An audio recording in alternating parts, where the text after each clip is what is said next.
Sang Penjaga Hati. Bab 1. Sopir baru. Bruk.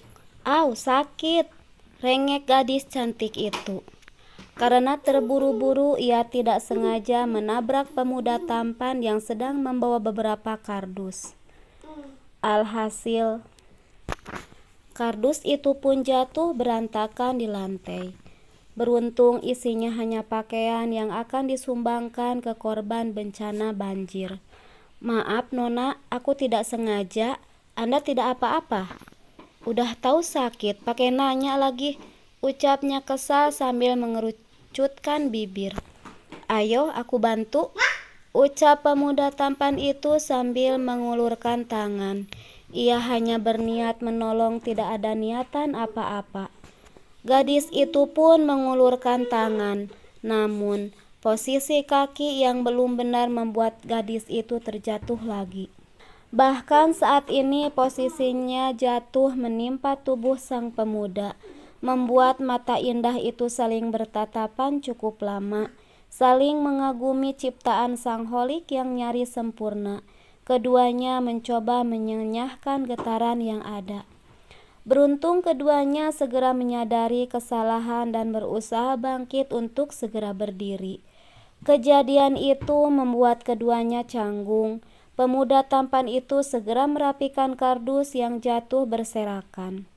Biar aku bantu kak, aku yang sudah salah gara-gara terburu-buru jadi nabrak kakak, ucapnya merasa bersalah. Tidak usah Nona, aku juga salah kok, nggak lihat jalan. Pandanganku tertutup kardus-kardus ini. Aku bawanya terlalu banyak tadi Nona, tolaknya sopan. Kakak siapa? Kok panggil aku Nona sih? Aku juga belum pernah lihat kakak sebelumnya di rumah ini. Aku Aiman Habibi, panggil saja Aiman. Sopir baru keluarga Nona. Aku di sini menggantikan kakekku Pak Agus. Beliau sedang kurang enak badan dan harus istirahat cukup lama. Baru hari ini aku bekerja di sini, ungkapnya. Walah, kakak cucunya Pak Agus. Maaf aku belum pernah bertemu denganmu karena selama 3 tahun ini tinggal di Kanada dan sekolah di sana. Alhamdulillah sekarang aku udah balik ke Jakarta dan kuliah di sini. Kenalkan, namaku Alika, ucapnya menangkupkan dada dengan tersenyum cantik. Meskipun tinggal di Kanada, Alika selalu menjaga dirinya supaya tidak bersentuhan dengan laki-laki yang bukan muhrimnya. Kedua orang tuanya selalu berusaha menanamkan ilmu agama yang kuat untuk sang putri. Ya, gadis cantik berusia 18 tahun itu adalah Alika Abizar Al-Fatih, putri Dr. Abizar Al-Fatih dengan Devina, desainer cantik yang lahir di Kanada karena kedua orang tuanya bekerja di sana. Aiman, kok lama nak? Tanya Ambar mendekat ke arah keduanya. Maaf Oma, tadi aku buru-buru jadi nggak sengaja menabrak Kak Aiman, ucap Alika manja pada sang Oma. Ambar hanya bisa geleng kepala dengan tingkah sang cucu yang manja dan sedikit ceroboh ini.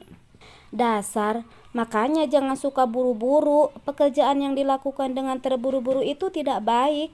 Hasilnya pun tidak akan baik. Lihat, karena tingkahmu jadi memperlambat pekerjaan Aiman kan? Ambar tidak marah, dirinya hanya ingin menasihati cucu manjanya itu. Hehehe, iya Oma, maaf, ucapnya sambil nyengir.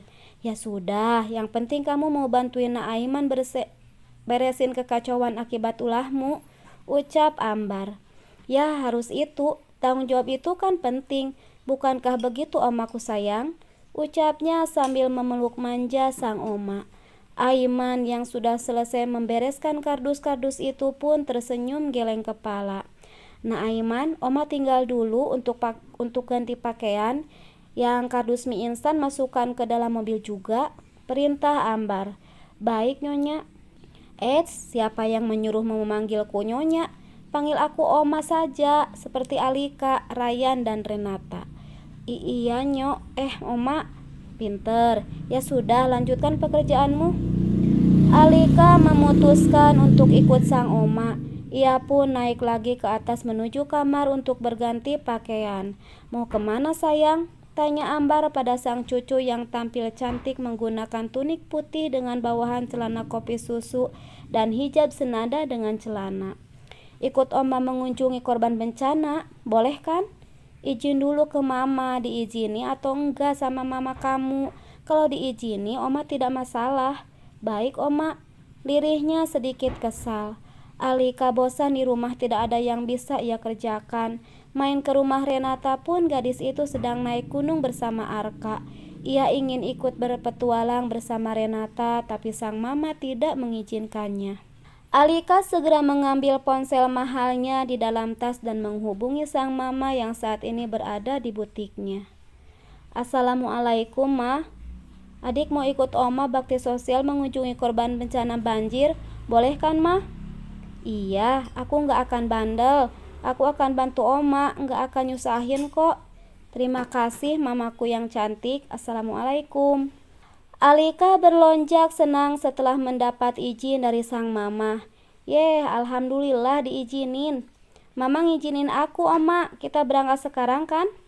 Ya sudah, kalau mama mau ngizinin, ucap Ambar ikut senang. Ambar tidak berani mengajak Alika tanpa seizin Devina. Wanita itu akan marah dan tidak suka, karena kejadian seperti itu pernah ia alami saat mengajak Alika tanpa izin. Ia harus kena marah sang menantu. Devina sedikit keras dalam mendidik putrinya. Bahkan Ambar sering kasihan pada Alika yang tidak punya teman. Gadis itu hanya berteman dengan Renata. Bukannya Devina tidak menghormati Ambar, tapi kalau menyangkut Alika, dia akan overprotektif. Itu karena dia sangat takut kehilangan putri semata wayangnya. Ambar segera masuk ke dalam mobil, sedangkan Alika mengambil barangnya yang tertinggal terlebih dulu di dalam. Lah, Oma, aku duduknya di mana? Di sini dipenuhi barang-barang yang akan disumbangkan, ujarnya kebingungan. Di depan bersama Nak Aiman, gak apa-apa kan? Ya enggak apa sih, ujarnya tidak keberatan. Alika duduk di depan bersama Aiman yang duduk di balik kemudi. Ada perasaan canggung antara keduanya setelah insiden tadi. Aiman berusaha menetralkan gejolak yang ada di dada. Begitu pula Alika. Kejadian tadi membuat keduanya memiliki ketertarikan, namun Aiman sadar siapa dirinya. Akan butuh perjuangan bila hatinya benar-benar terpaut kepada gadis yang ada di sampingnya. Apakah ia akan siap terluka bila ada penolakan nantinya? Astagfirullah, gumam Aiman berulang kali. Ia tidak ingin hatinya terkotori pemikiran-pemikiran yang hanya akan membuat hatinya bergejolak. Sebagai seorang hafiz, dia harus bisa menjaga hati dan pikiran, mencoba melupakan kejadian tadi. Sudah berulang kali Alika mencuri pandang ke arah Aiman sambil berpura-pura bermain ponselnya. Berulang kali pula mata mereka beradu pandang tanpa sengaja. Setelahnya keduanya saling menundukkan kepala.